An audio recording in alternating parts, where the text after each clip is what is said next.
বয়স যে বাড়তে শুরু করেছে তা প্রথম ধরা পড়ে চুলের সাদা রঙে। কিন্তু বর্তমানে আধুনিক জীবনের গতি এতটাই বেড়ে গিয়েছে যে খুব অল্প বয়সে, এমনকি টিন এজের ছেলেমেয়েদের মধ্যেও বার্ধক্য আগাম করা নাড়ছে। খুব অল্প বয়সেই চুল সাদা হতে শুরু করেছে, মানে পাক ধরতে শুরু করছে।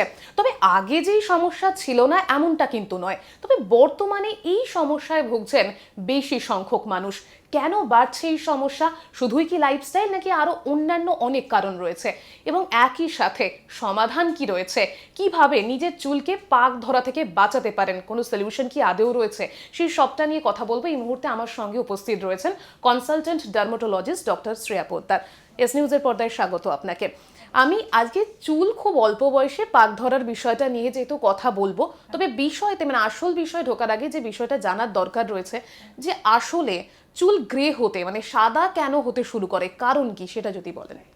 সো অ্যাবসলিউটলি রিয়া, আমি একদম তোমার সঙ্গে আছি। এখন গ্রেইং অফ হেয়ার আমরা যখন ভাবি, we don't realise that our hair also edges.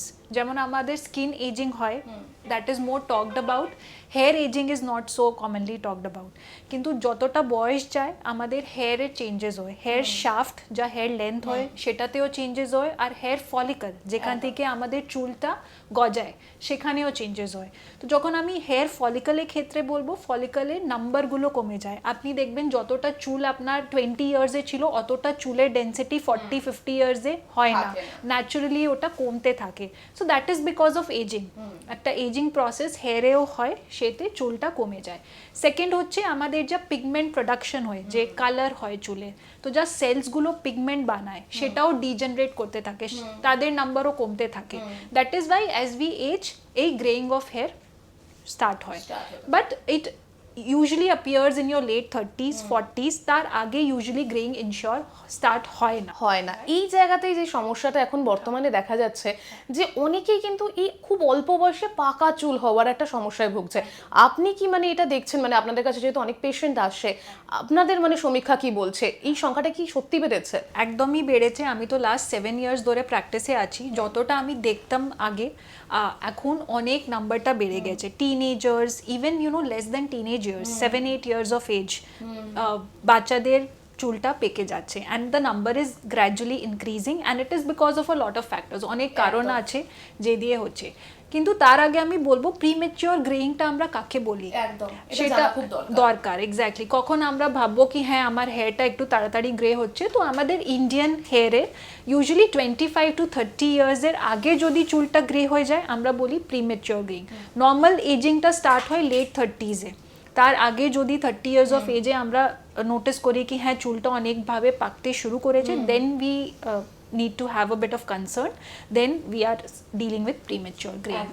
এবার যেটা জানার প্রয়োজন রয়েছে যে কেন বাড়ছে বলে মনে হয়, মানে আমি শুরুতে একটুখানি আন্দাজে বলে দিয়েছি যে লাইফস্টাইল পাল্টাচ্ছে, এছাড়াও তো আরো অনেক ফ্যাক্টর কাজ করে, সেটা জানবো। হ্যাঁ, তো প্রথমে হচ্ছে ইন্টারনাল ফ্যাক্টর। ইন্টারনাল ফ্যাক্টরে আমরা কি কি বলবো, জেনেটিক্স। আমাদের অনেক বাচ্চাদের যারা আসে, ম্যাক্সিমাম দের 40-50% cases minimum I would say will have a family history, মানে মা বাবার চুল ওই ওদের এজে বেশি আগে একটু স্টার্ট করেছে গ্রে হতে, সেই জন্য বাচ্চাদের ওই জেনেটিক ব্যাকগ্রাউন্ড হিসাবে এই টেন্ডেন্সিটা এসেছে। So that is non modifiable, ওটা আমাদের হাতে নেই, genetic makeup cannot be changed, right? তারপরে হচ্ছে নিউট্রিশনাল ফ্যাক্টরস।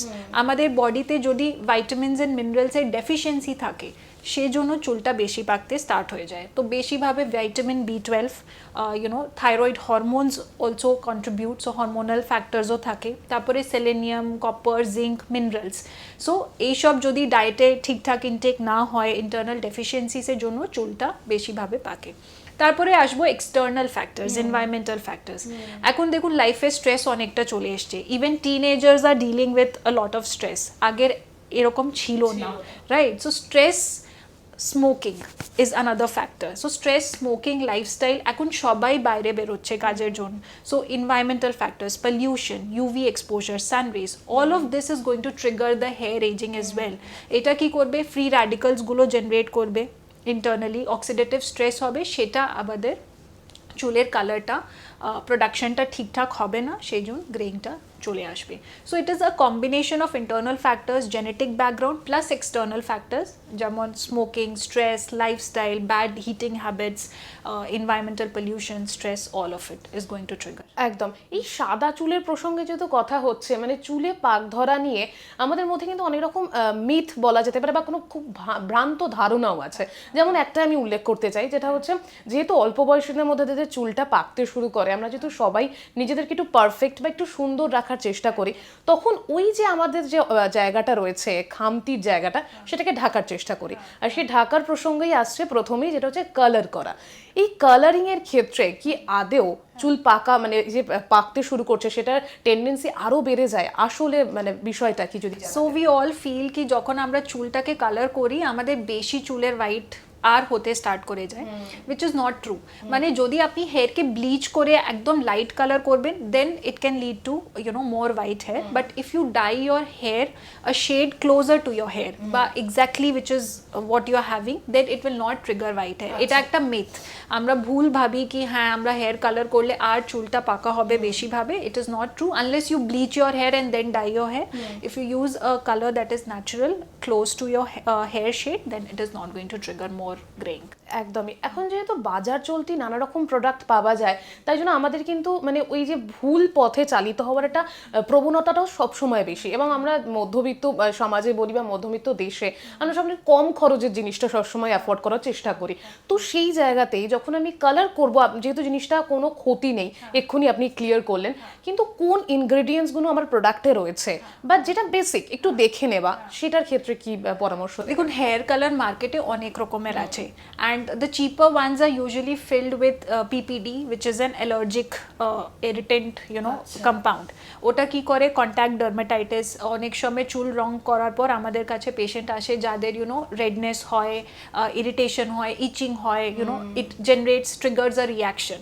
অ্যান্ড এমন না প্রথমবার হবে, করতে থাকলে পেশেন্ট সবসময় আমাকে বলে কি ম্যাডাম আমি তো অনেকদিন ধরে ইউজ করছি, এখন কেন হলো? তো ইট সেন্সিটাইজেস ইয়োর স্কিন ইভেনচুয়ালি। প্রথমবার হবে না, কিন্তু ইউজ করতে করতে আপনাদের চামড়াটা, স্ক্যাল্পটা সেন্সিটাইজ হয়ে যাবে, তারপরে রিয়াকশন হবে।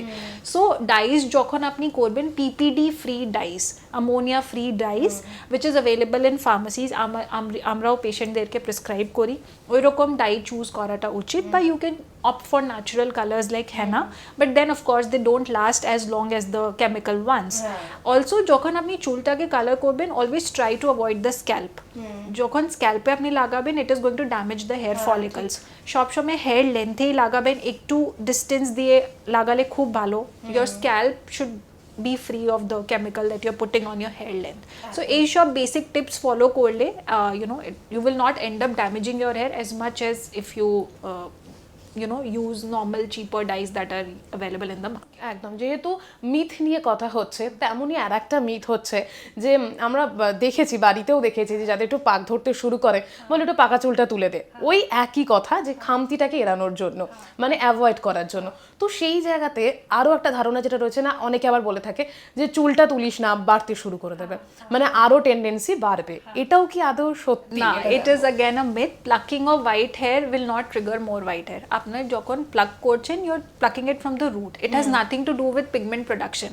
যা সেলস গুলো আছে হেয়ার ফলিকলের ভিতরে, যা পিগমেন্ট বানায়, আবার যা চুলটা বেরোবে সেটা হোয়াইটই বেরোবে। বা it is because of other factors that other hair is going to turn white. Plucking of white hair will never trigger more white hair. That is a myth for sure. একদমই।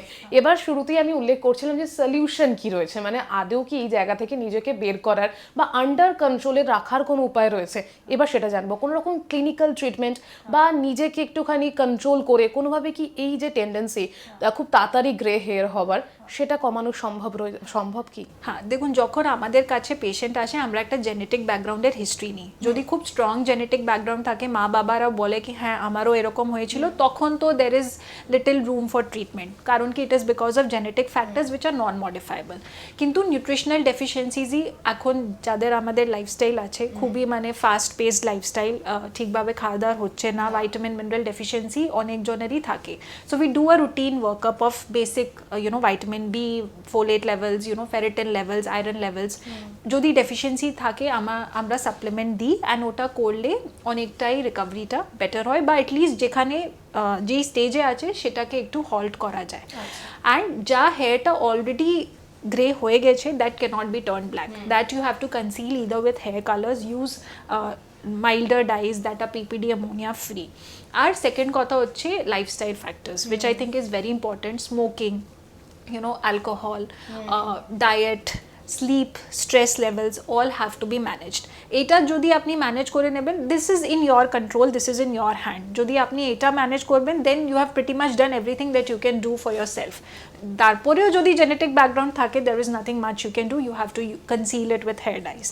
আর যেহেতু লাইফস্টাইলের প্রসঙ্গে কথা হচ্ছে, মানে হেলদি ফুড, এখানেও অনেকের প্রশ্ন থাকে যে চুলকে স্বাস্থ্যকর বা হেলদি চুলের জন্য কি ধরনের ফুড, ভেজিটেবল বা ফ্রুটস বলি, যেটা আমার চুলকে ভালো রাখবে, এরকম কোনো অ্যাডভাইস কি থাকবে আপনার? দেখুন, hair is made up of protein. আমাদের প্রোটিন ডেফিসিয়েন্সি যদি থাকে, চুলের গ্রোথ বা quality and quantity will not be good. So you need to have adequate protein intake in your diet. ঠিক আছে, যদি ওয়েট আপনার 60 kg, you need to take 1 gram per kg protein per day, মানে 60 grams of protein divided in your meals should be taken daily. And you should incorporate more fish, vegetables, green leafy vegetables, all of that are rich in antioxidants, antioxidant rich diet. এখন অনেকরা আপনি শুনেছেন anti inflammatory diet বলছে, মানে যার ডায়েটটাকে inflammation trigger না করে, oxidative স্ট্রেসটাকে কমায়, যেটাতে অফকোর্স ফ্রেশ ফ্রুটস, ভেজিটেবলস, যতটা আপনি হোমমেড কুকড খেতে পারেন, জাঙ্ক ফুডটা, প্রসেসড ফুডটা, সুগারটা অ্যাভয়েড করাটা উচিত। So all of these basic changes in your diet is going to help you a long way. একদমই তাই, অনেকটা কথা হলো এবং অনেক কিছু জানাও হলো। অসংখ্য ধন্যবাদ ডক্টর আপনাকে এতটা সময় দেওয়ার জন্য। আমি যেহেতু অল্প বয়সে চুল পাচ্ছি এই প্রসঙ্গে আজকে কথা বললাম ডক্টর শ্রেয়া পোদ্দারের সঙ্গে, তো আপনাদেরকে এবার যে বিষয়টা বলার, যে আমরা যারা সাধারণ মানুষ রয়েছি তারা কিন্তু খুব ছোট ছোট নিজেদের জিনিসগুলোতে একটু গুরুত্ব দিই, মানে আমাকে কেমন লাগছে দেখতে, আমার চুলটা, আমার ফেসটা, আমার স্কিনটা ঠিক আছে কিনা। তো সেই জায়গায় দাঁড়িয়ে যখনই অল্প বয়সে চুলটা পাকতে শুরু করছে, একটা মেন্টালি বা বলতে পারি ফিজিক্যালি প্রবলেমের সাথে সাথে আমাদের মানসিকভাবে কোথাও গিয়ে একটা চিন্তার কারণ হয়ে ওঠে। তো সেই জায়গায় দাঁড়িয়ে লাইফস্টাইল মডিফাই করার কথা বলছেন চিকিৎসকেরা, বিশেষজ্ঞরা, এবং একই সাথে তার সাথে সাথেই পরামর্শ নিন বিশেষজ্ঞর, তাহলেই হয়তো অনেকটা পুরোপুরি কিওর না হলেও আন্ডার কন্ট্রোল রাখা যেতেই পারে। ক্যামেরায় চিরঞ্জিতের সাথে রিয়া রিপোর্ট, এস নিউজ।